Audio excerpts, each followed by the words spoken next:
मैं हूं कर्णा मित्तल और आप देख रहे हैं ट्राई पल्स 24 न्यूज़।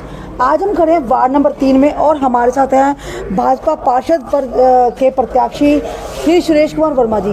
वर्मा जी बीजेपी से काफ़ी सालों जुड़े हुए हैं और आपको बता दें कि जो वर्मा जी है इनको काफ़ी अच्छा वार्ड से प्रोत्साहन मिला है, लोगों का सहयोग मिल रहा है। बाकी हम जानते हैं इनसे कि किस तरह का लोग से मिल रहे हैं, तो लोग क्या कह रहे हैं और किस तरह का सहयोग इनको मिल रहा है। वर्मा जी पहले आपका स्वागत है हमारे चैनल में। मैं आपका भी स्वागत करता हूं। आप मेरे चुनाव कार्यालय में आए, आपने मुझसे मेरे वार्ड के बारे में पूछा, आपका धन्यवाद।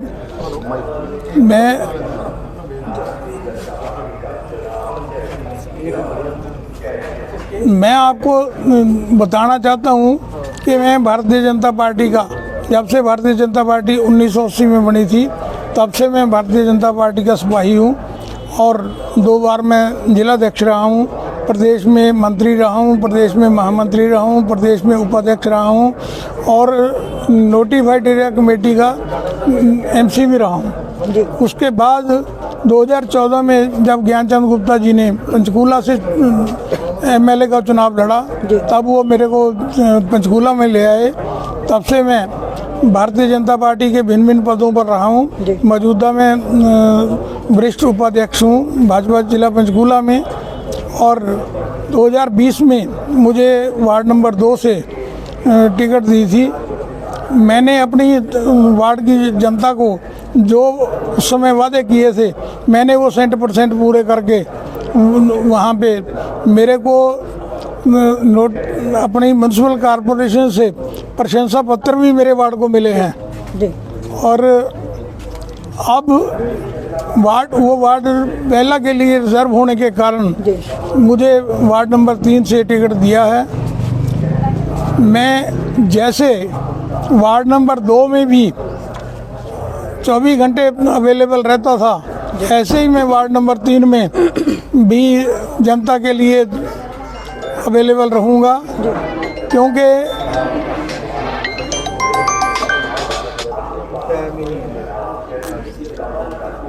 मेरा निवास 958 सेक्टर 7 पंचकूला में है। जैसे मैंने अपना कार्यालय एमडीसी 5 कम्युनिटी सेंटर में, सरकारी कम्युनिटी सेंटर में बना रखा था, ऐसे ही मेरा कार्यालय इस कम्युनिटी सेंटर को, सेक्टर 7 के कम्युनिटी सेंटर को कंप्लीट करवा के मैं वहाँ कार्यालय बनाऊँगा और जनता के लिए 24/7 मैं वहाँ पे मिलूँगा। ठीक है वर्मा जी, जैसे आपने बिल्कुल सही कहा कि आप वार्ड नंबर 2 से पहले एमसी भी रह चुके हैं, पूरा एमसी कह सकते हैं, काफ़ी कार्य कराए हैं। वार्ड नंबर 3 आपको मिला है, तो कहीं ना कहीं लगता नहीं कि चुनौती का काम है नया वार्ड आपके लिए? ऐसे है, भारतीय जनता पार्टी के कार्यकर्ताओं के लिए कोई भी चुनौती नहीं है, क्योंकि हम काम करने में विश्वास करते हैं। बाकी जो दल हैं वो काम नहीं करते, सिर्फ बातें करते हैं। मैंने इस वार्ड में अभी तो टिकट मुझे अभी कुछ दिन पहले मिली है, मैंने फरवरी से ही इस वार्ड में काम करवाने शुरू कर दिए थे।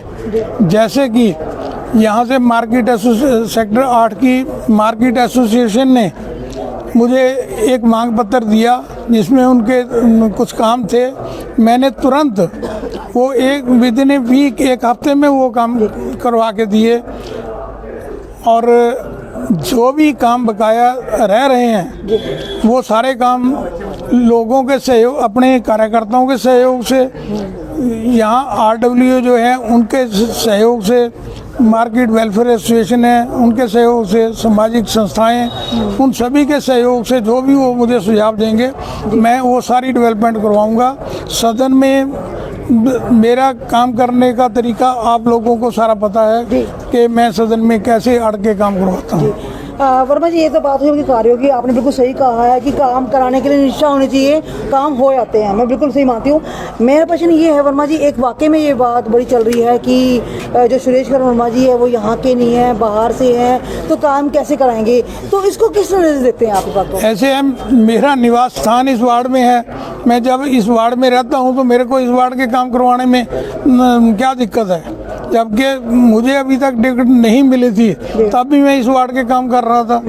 तो असल में क्या बात है, जिन लोगों को काम कराने नहीं आते, काम करने नहीं चाहते, सिर्फ वो व्हाट्सएप मैसेज करना जानते हैं, वो लोग काम नहीं करवा सकते। हमने तो शुरू से काम किया है और काम कर रहे हैं। मुझे तो टिकट मिलने से पहले भी मैंने इस वार्ड के काम करवाए हैं। इसकी आप मार्केट में जाके, मार्केट इस चीज़ की गवाह है जी। वर्मा जी, ये बात बिल्कुल सही है आपकी। मैं बात करती हूँ कि जो हमारे मुख्यमंत्री साहब जहाँ पे हैं, जिनको काफ़ी टाइम हो गया है, लोगों से मिल रहे हैं, अपने जितने पार्षद पद के उम्मीदवार या मेयर पद के लिए, उनके लिए लोगों समर्थन ही मांग रहे हैं। क्या लगता है, क्या कारण है कि वाकई में बीजेपी इतनी कमजोर थी, मुख्यमंत्री साहब को यहाँ आना पड़ा? ऐसे है, मुख्यमंत्री जी जो पंचकूला में आते हैं, वो कार्यकर्ताओं को मार्गदर्शन करने के लिए आते हैं। किसी कमजोरी, जो आप ये दूसरे दल कमजोरी की बात कर रहे हैं, जब हरियाणा की सरकार बनी है तब तो ये लोग ये कहते हैं कि कांग्रेस आई आई आई, और हुआ क्या, सिंगल मेजॉरिटी में भारतीय जनता पार्टी ने क्लीन स्वीप करके हरियाणा में तीसरी बार सरकार बनाई।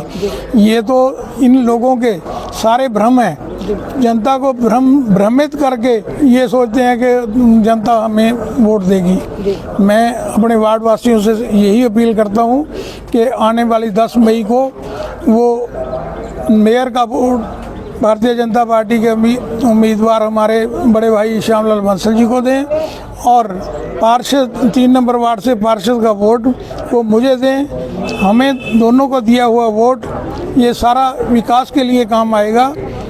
केंद्र में हमारी सरकार है और स्टेट में हमारी सरकार है, कारपोरेशन हमारी होगी। ट्रिपल इंजन की सरकार में पंचकूला के जनता के कोई भी काम नहीं रुकेंगे। वर्मा जी, देखा गया कि पीछे यहाँ पे पंचकूला की बात करें तो कुछ घोटाले भी हुए थे। 160 करोड़ का घोटाला हुआ था, उससे पहले 590 करोड़ का घोटाला था। तो लोगों की बात करें, विपक्षी दलों की बात करें, वो ये भी कहते हैं तो घोटाले इतने सरकार में हो रहे हैं। तो आप किस तरह से देखते हैं, वाकई में इसमें किसका दोष है? ऐसे है, ये तो या तो बैंक मैनेजर का दोष है या सरकारी अधिकारियों का दोष है। किसी पॉलिटिशियन का तो उसमें लेना देना नहीं है, क्योंकि प्राइवेट बैंकों को जो FDRs दी वो अधिकारियों ने दी, और जो भी ये काम हुआ अधिकारी और बैंक अधिकारी इन्होंने मिलकर सारा कुछ किया है। इसमें बाकी किसी पॉलिटिकल पार्टी का में तो सर मेयर भी है ना, मेयर और मेयर से फंड का कोई लेना देना नहीं होता। मैं 5 साल उनके साथ काउंसलर रहा हूँ। ये मेयर के किसी कागज पे दस्तखत नहीं होते। अच्छा। हाँ, ये इम्प्लीमेंटिंग एजेंसी जो है तो वो सारे सरकारी अधिकारी हैं। कमिश्नर के साइन होते हैं, अकाउंट्स ऑफिसर के साइन होते हैं, बाकी किसी भी चुने हुए नुमाइंदे के सिग्नेचर नहीं होते। जी। वर्मा जी, एक क्वेश्चन ये है, जैसे आप बाहर डोर टू डोर कर रहे हैं, लोगों से मिल रहे हैं, लोगों की समस्या को जान रहे हैं, क्या लगता है कि जब आप पार्षद पद के लिए चयनित होंगे उसका पहला कदम क्या होगा, किस चीज़ को प्राथमिकता देंगे आप? मेरा पहला कदम ये होगा कि पूरे 3 नंबर वार्ड में जो मुझे पार्कों में जाने से और डोर टू डोर जाने से लोगों के सुझाव मिले हैं, उन्होंने डिमांड की है EPDM ट्रैक की। और मैं पहले 3 महीने में जितने भी दोनों सेक्टरों के पार्क हैं उन पे EPDM ट्रैक का जो है वो टेंडर लगवा के वो काम करवाऊंगा। और एक उन्होंने जो डिमांड की थी उसकी कम्युनिटी सेंटर की, वो भी पब्लिक के लिए कंप्लीट करवा के। तीसरा, वहाँ पे MRF सेंटर जो गार्बेज का खुला हुआ है उसको रिमूव करवाया जाएगा प्राथमिकता। जी। वर्मा जी, हमारे पूर्व पार्षद ऋतु गोयल जी जो पहले यहाँ पर रह चुके हैं, ना प्रश्न पूछो। चलो आगे प्रश्न पूछ देते हैं आपसे कि वर्मा जी, हमें ये जानना चाहती हूँ कि जैसे आपने अभी कहा कि आपके 3 जो है प्राथमिकता कार्य रहेंगे और लोगों का समर्थन आपको काफ़ी मिल रहा है, तो एक अपने लिए और एक हमारे जो मेयर पद के जो दावेदार हैं श्यामलाल जी के लिए क्या अपील करेंगे लोगों से? मैंने तो आपको पहले ही मैंने पब्लिक से यही अपील की है भी आप 10 मई को भारतीय जनता पार्टी के पक्ष में मेयर का वोट और पार्षद का वोट दीजिए। ये जितने भी कोई काम आपके कोई रुके हुए हैं या एडिशनल होने वाले हैं, ये सारे कार्य पूर्ण होंगे, क्योंकि ट्रिपल इंजन की सरकार में कोई भी काम नहीं बचेगा। जी थैंक यू सर।